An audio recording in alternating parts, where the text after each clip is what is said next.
Graça e paz a todos meus queridos irmãos, minhas queridas irmãs. Essa é a terceira parte do vídeo que eu estou gravando, que é Carta do Irmão Luiz à Igreja Brasileira. Para quem não me conhece, me chamo Luiz. Esse é o canal Luiz Martins Teologia do Reino. Então, se você ainda não é inscrito, se inscreva no canal, compartilhe, dê um like, comente. Tá bom? Aperte o sininho das notificações para que você venha ser notificado dos próximos vídeos deste canal. Se você ainda não viu a parte 1 e a parte 2, então eu sugiro que você assista a parte 1 e a parte 2 desse vídeo, para você entender melhor. Eu estou abordando alguns assuntos a respeito do reino de Deus e quero compartilhar com vocês alguns assuntos com vocês. Só um momentinho que eu vou fazer uma coisa aqui rapidinho. Voltando, dei uma pausa para poder trocar aqui o boné, porque tá meio escuro aqui o rosto, cada iluminação. Estou gravando um outro cenário. Voltando aqui para falar a respeito desse tema. Comecei citando um texto explicando no primeiro vídeo, que é a respeito da história sobre o tabernáculo. O tabernáculo simbolizava a respeito da obra redentora de Cristo, da salvação. Lá no Antigo Testamento, tudo que é os símbolos do Antigo Testamento, eles apontavam para Cristo. Então, deu uma simplificação de como funcionava o culto. O louvor e a adoração, as questões de práticas, de rituais do povo judeu de adoração, era feito daquela forma. Foi assim que Deus determinou sobre o tabernáculo, depois da criação do templo, também em Jerusalém. Tudo apontava para a obra redentora de Cristo.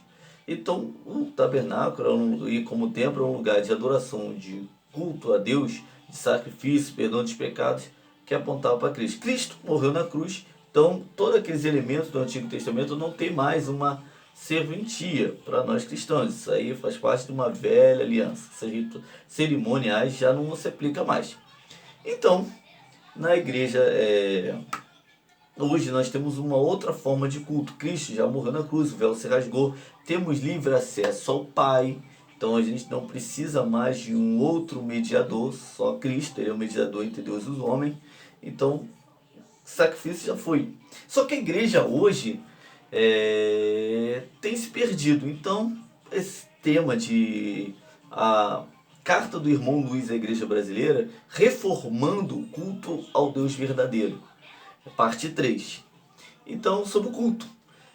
Citei da questão de Acais, que trocou o culto ao Senhor, do altar, que era o lugar, o altar de holocausto, que era a forma que era para ser feito sacrifício. Ele trocou esse altar pelo altar dele, que ele achou lá em Damasco, um outro altar totalmente diferente. Achou um altar bonitinho, resolveu colocar isso no culto a Deus. Só que o culto, Deus tem especificamente um culto, uma forma de cultuar. Não é do jeito que eu quero, do jeito que Deus quer. Então o culto tem a sua liturgia, sua ordem de culto, de acordo com o que a palavra do Senhor orienta.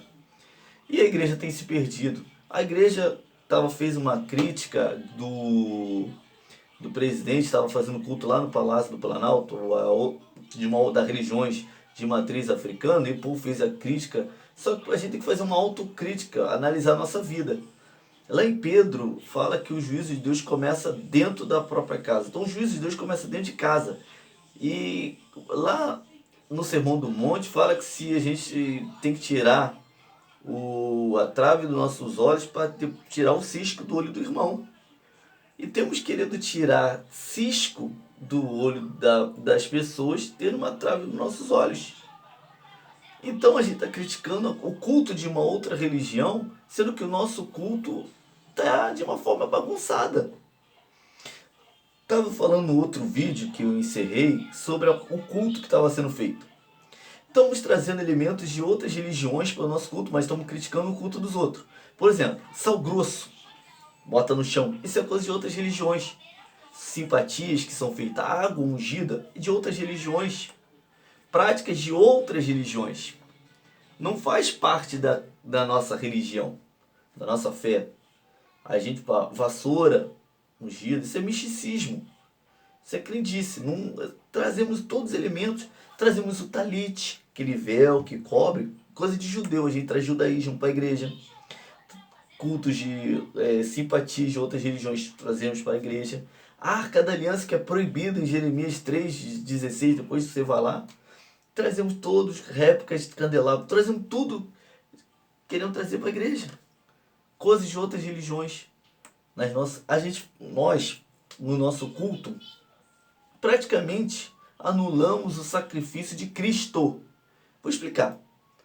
Sabia que existe cristãos, como estava falando no outro vídeo, no final, no vídeo anterior, práticas como quebras de maldições. Existe alguma igreja que trabalha com batalha espiritual? E aí fala, aí quer a igreja neopentecostais ou momentos pentecostais que acreditam nisso, que existe maldição hereditária.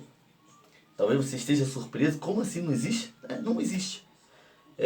Para quem é salvo em Cristo Jesus. Todas as coisas velhas passaram, que tudo se fez novo. Na cruz de Cristo, o sangue de Cristo, ele perdoa multidões de pecados. Todas as maldições são quebradas na cruz do Calvário. Não precisa um salvo em Cristo, aquele que já foi salvo, aquele que confessou o seu pecado, se arrependeu em Cristo Jesus, aquele que é salvo, liberto, tá? Que é salvo. Quando a pessoa aceita Cristo, ela conhecereis a verdade vos libertará. Se o Filho vos libertará, verdadeiramente sereis livres. Entende isso? Livre. Não é livre de uma, não. Se o Filho vos libertar, verdadeiramente sereis livres. Então, Cristo, eu não preciso fazer corrente, 7 dias, campanhas. Não preciso para um retiro, de um encontro, para lá, fazendo orações, confissões, para quebrar, para ocultismo, práticas que foram feitas, acordos que foram feitos com outros deuses, com outras entidades. Não precisa disso. Pactos que não preciso. Porque quando eu aceito a Cristo, eu estou crendo que o sangue de Cristo quebrou todas as maldições, todos os pactos que foram feitos. Porque o bisavô, porque o trisavô fez, não interessa. Eu sou uma nova criatura, eu aceitei a Cristo Jesus. O sangue de Jesus Cristo é suficiente para anular todos os pactos do passado. Eu não preciso passar, depois que eu aceitei Jesus, por cultos de libertações, para poder me libertar de coisas do passado, de correr. Não, está tudo resolvido em Cristo Jesus. O inimigo que muitas vezes engana e faz a pessoa muitas vezes acreditar que algo ruim que está acontecendo na vida dela é por causa, porque foi uma coisa feita do passado, porque foi um trabalho isso, montam gente se divorcia na família, uma maldição hereditária, porque filho antes do casamento são maldições hereditárias, problema de isso é maldição. Não, existem pecados que às vezes a Bíblia fala que está visitando, eu cito um exemplo, que eu visitarei a iniquidade do pai e do filho. Não, é questão de pecados que são múltiplos, não é que é uma maldição, mas sim porque as pessoas estão imitando as práticas dos pais, estão lá naquela situação. Mas quando você vê em Ezequiel, fala que 18, se não me engano, Ezequiel 18, fala que não vai ser porque um filho errou, o pai vai pagar, porque o pai errou. Não. Quando Jesus faz lá, se não me engano, em João 8 ou 9, quando cura um cego, foi quem que pecou? Foi ele? Não. Foi para Jesus falar, esse não nasceu cego porque ele pecou, ou porque o pai pecou, mas nasceu cego para a glória de Deus. Então, cada um dará de conta de si mesmo a Deus. Não tem essa de maldição hereditária.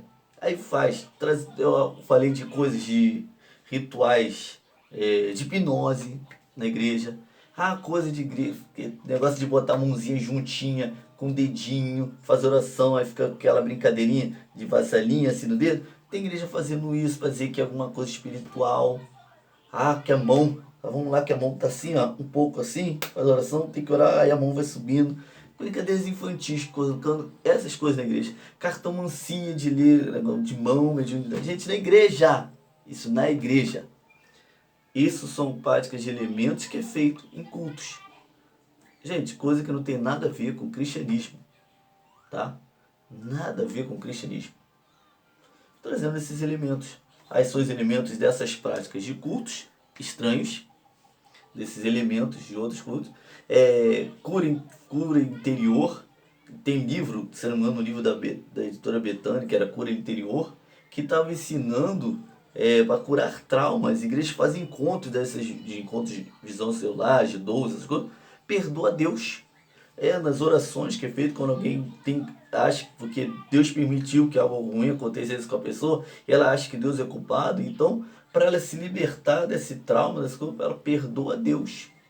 Perdoa a Deus. Porque a igreja não tem a capacidade de ensinar que todas as coisas acontecem pela permissão de Deus, mesmo que Deus não seja a favor daquilo, mesmo que por conta da decisão de um ser humano fazer algo errado, mas é uma situação é um assunto muito espinhoso, que é falar assim, se você acha realmente que Deus é culpado porque ele permitiu aquilo, perdoa a Deus. Em vez de tratar em oração com o Espírito Santo para ajudar que a pessoa passe pelaquela situação. Não, é mais fácil você dizer, perdoa a Deus, que é fácil para ela se sentir bem. Uma estratégia, são estratégias. Só que a estratégia do cristão para a questão da sua mente, do seu corpo, de libertações de vício, de outras situações que a pessoa precisa passar, é Cristo. Seu Filho vos libertará, verdadeiramente sereis livres. Maldições hereditárias, ponto, acabou. Existem outros processos na vida cristã, como libertações de vícios e uma outra situação, que é na caminhada cristã, que é com o poder do sangue de Jesus, tratamento, ver o que a medicina ajuda a fazer, mas o Espírito Santo tem poder para resolver. Mas tem muitas vezes ele vai usar o médico para resolver, o psicólogo para resolver. Mas é o Espírito Santo, através de oração. Sabe qual é a arma de cristão para ajudar no combate, na batalha espiritual, na libertação? Seja qualquer tratamento, cura interior, sabe qual é? Oração, jejum, palavra. Essas são as estratégia cristã. Oração, jejum. Tem caixas de demônios que só saem com jejum e oração. Jesus jejuou, vários homens jejuavam. Então, atos de jejuar, fortalecimento espiritual. Leitura bíblica, que a fé vem pelo ouvir a palavra de Deus. Quer ter mais fé? Lê a palavra. Essa é a nossa arma. Não precisa inventar culto, louvor. A gente louva a Deus, a gente canta hinos. E aí, a gente faz o nosso culto cantando qualquer louvores que não são cristocêntricos, não são bíblicos. Aí a gente vai cantar, não vou ficar querendo se cantar hinos que não são, porque fica chato. Porque aí o irmão vai ficar ouvindo, esse hino não é, não sei o que. Não, eu não vou aqui cantar hino que eu não acho que é bíblico e cristocêntrico. Eu quero que você analise isso, se é ou não. Sabe qual o louvor louvores que devemos cantar na igreja? Louvores que a gente exalta o nome de Deus. Se o louvor não adora a Deus, não exalta a Deus, Deus não é a pessoa principal desse louvor, não é louvor para cantar na igreja. Se o louvor está exaltando a mim, está falando para mim, tá falando para a minha pessoa, isso é antropocentrismo. Não, louvor tem que ser cristocêntrico. Cristo é o centro do louvor. Então os louvores têm que ser cristocêntricos. Trazemos louvores que não são cristocêntricos para a igreja. Mas a gente quer falar do culto de outras religiões. O nosso culto não são bíblicos. São antropocêntricos. E queremos criticar o culto das outras religiões. Tem igreja hoje aí que estão cantando Pais e Filhos da Legião Urbana. Fiquei sabendo, né? De uma igreja de um querido irmão em Cristo Jesus que está inventando um montão de coisa, hein? Cantando, já cantou músicas aquela O Acaso Vai Me Proteger Enquanto Eu Andar Distraído, cantando na igreja, no louvor. Cantando Pais e Filhos no louvor. Igrejas que na época da pandemia estavam nas lives, nas igrejas, estavam fazendo solo daquela Todavia Me Alegrarei, tocando o solo do November Rain do Guns N' Roses, no louvor. Tocando a música Se Sharon Mai, o solo, em louvores da igreja. Misturando um montão de coisas. Tem louvores na igreja que nós cantamos. E a gente mistura as estações. Igreja é igreja. Não estou aqui dizendo mérito se é pecado ou não ouvir música secular aqui. Não vou dizer que é pecado porque não é. Mas existe lugar. Eu acho que a pessoa tem que... todas as coisas me solicitam, mas nem tudo me convém. Todas as coisas me solicitam, mas nem tudo me edifica. Então a gente deveria, o que é santo, o que é puro. Isso tem que pensar. Então, Acho que deveria evitar essas coisas do mundo, mas a gente traz isso para dentro da igreja. Ele quer ouvir isso em casa, cara, é o, é o direito dele, é o livre-arbítrio dele. Todos nós vamos prestar conta diante de Deus, mas ele traz para a igreja. Aí a gente quer cantar na igreja, aí eu peço desculpa o que eu falei que não ia falar, mas para simplificar, a gente canta, por exemplo, louvores antropocêntricos que fala louvor para mim, assim. Quem te viu na prova e não te ajudou, gente, isso não é louvor. Não estou dizendo se é errado não você escutar essa música, mas isso não é louvor para a igreja, para você cantar na igreja. Quem te viu na prova e não te ajudou, vai ver você na bênção, vai se arrepender, vai te ver você na plateia, no palco.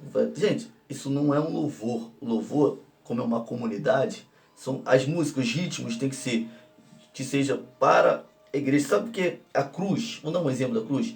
Horizontal, comunidade, todo mundo junto, louvando a Deus em comunidade. Louvores ideais grandes ao Senhor, ao único, em espírito e verdade. Louvores assim, congregacionais, que adoram ao Senhor. Pode ser novos louvores, mas que falem de Deus, exaltem a Deus. Não louvores, você é espelho, não, está falando de você.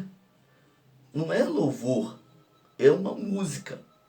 Escuta em casa, mas traz isso para a igreja, entre outros. Gente, vamos vigiar. Tá? Quer tocar? Amém. Tá bom, eu sou chato. Pode achar que eu sou chato, isso aqui é bom? Ah, mas é louvores a Deus que são cristocêntricos, bíblicos. Tá? Mas esse é o nosso culto. Mas eu vou continuar reformando, entre outros detalhes. Ainda vou tocar no assunto da pregação. Questão de reformar outros assuntos do culto.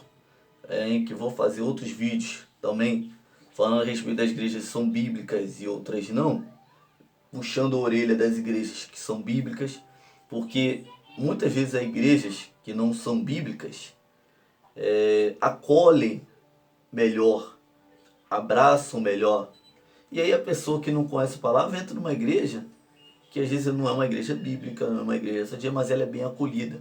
O pastor, ele tem uma boa oratória, ele prega bem, ele fala bem e ele vende bem aquilo. Mesmo que seja algo errado, mas ele sabe vender quando ele está lá pregando aquilo aqui. Muitas vezes os pastores que pregam o evangelho, que pregam a palavra séria, muitas vezes quando falam, não parece que acreditam que já perdeu aquele fogo, aquela paixão na hora do seu sermão. Não estou falando que ele tem que gritar, não. Mas ele tem que, eu acredito que ele tem que amar. Ele tem que crer, mostrar isso na sua forma que ele prega. Paixão pelo que ele faz. Tem gente que já não tem mais aquela paixão pelo que está fazendo. Os dos louvores não tem mais, toca por tocar, canta por cantar. E muitas vezes a igreja canta um montão de abobrinha, mas canta com uma veracidade, com uma verdade. Louva com uma verdade, prega com verdade, com intensidade. Aí a pessoa entra e fica lá. Vê aquela igreja bonita, com aquela bem atrativa, com iluminação boa, com tudo bom, é ótima infraestrutura. E a pessoa vai lá, gosta, senta lá, aquela cadeira, aquele ar-condicionado, aquela cadeira confortável, e fica lá, é uma boa palavra, aquele evangelho coach, aquela coisa toda, e a pessoa gosta daquilo. Mas ela gosta porque ela é bem acolhida. E eu não vou falar tudo aqui, porque isso é por um assunto para o próximo vídeo, que eu vou falar a respeito da palavra e de outras coisas. Isso é uma pincelada para o próximo vídeo. Então, fechando aqui esse assunto, a parte 3, que o culto está misturado. Queremos, então antes de tirar a trave das religiões lá, que estão práticas erradas, antes de tirar o espinho de lá, vamos tirar as traves que acontecem na igreja. Vamos reformar o nosso culto, nossa liturgia que é feita, nossa ordem de cultos, louvores que é feito, as práticas de cultos, esses atos proféticos mirabolantes, pular na piscina, fazer aquilo, gente. Vamos lá, vamos entender esse misticismo, vamos tirar isso. Não, mas é só uma fé, é importante ter fé. É um ponto de contato. Não precisa nada disso, não. Jesus é suficiente. Jesus é suficiente. A cruz é suficiente. Tetelestai já está consumado. É uma herança que nós temos em Cristo. Só nós agarrarmos isso. Você não precisa de nada disso. Mas Paulo deu um lencinho. Porque eu creio no poder de Deus. Que através do lenço. Só que ali não virou uma obrigação. Sabe o que é regra? Santa Ceia e batismo. Jesus deixou isso. Aquilo ali foi uma exceção. Deus pode usar por uma exceção no momento de alguém no hospital, de alguma situação de alguém não poder ir e levar algo lá, pegar uma peça de roupa e orar, levar na igreja, o pessoal orar. Uma exceção. Ou, no caso de Paulo, para levar para algum enfermo que estava lá, como Eliseu pediu para o bordão dele levar lá, depois não funcionou em Jazi, mas que Jazi foi, tocou e não funcionou, Eliseu teve que ir lá e fazer. Mas a gente tem que entender que toda regra tem uma exceção. Uma coisa, mas tem igreja que fica lá, campanha da vassoura, todos 7 dias dando vassoura, 7 dias fazendo isso, campanha daquilo lá, levando lenço, pano, não sei o que, gente, não, toalhinha. Não, o sangue de Jesus é suficiente. Eu não preciso fazer a campanha dando essas objetos, relíquias sagradas. Eu preciso da pregação do Evangelho. A fé vem pelo ouvir a palavra de Deus. A fé vai vir pelo ouvir. A pregação. O povo perece por falta de conhecimento. Prosseguirei conhecer ao Senhor. Conhecereis a verdade vos libertará. É verdade. Cristo é o caminho, a verdade e a vida. Ninguém vê o Pai senão por Ele, senão por Cristo. Então, Deus abençoe sua vida. É parte 3. Vai continuar com Carta do Irmão Luiz, da Igreja Brasileira, reformando o culto ao Deus verdadeiro. Até o próximo vídeo.